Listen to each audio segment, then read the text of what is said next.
50 anni fa negli Stati Uniti una rivolta dava inizio ai movimenti per i diritti degli omosessuali. Sentiamo il corrispondente Dario La Ruffa. Negli anni 60 negli Stati Uniti, Illinois escluso, i rapporti omosessuali erano un reato punibile col carcere. L'omosessualità era considerata una perversione o una malattia. Frequenti le retate della polizia nei locali per gay clandestini. Questo è il Greenwich Village di New York, questo è Christopher Street, numero 51.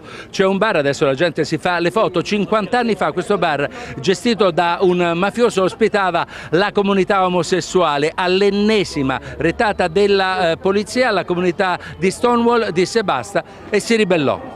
Quella sera la polizia rimase assediata nel locale. Per una settimana le strade del Village di New York furono invase da manifestanti. Nasceva la Gay Liberation, le battaglie per la libertà sessuale e di genere. New York festeggia questo mezzo secolo. Domenica la grande sfilata del World Pride, concerti, il primo con Whoopi Goldberg e Cyndi Lauper. Anche se la tolleranza non è affatto scontata, l'America è cambiata. I matrimoni fra persone dello stesso sesso sono legali dal 2015. Politici di livello sono transgender o omosessuali come Pete Buttigieg, giovane sindaco democratico di una cittadina dell'Indiana, primo candidato dichiaratamente omosessuale alla Casa Bianca.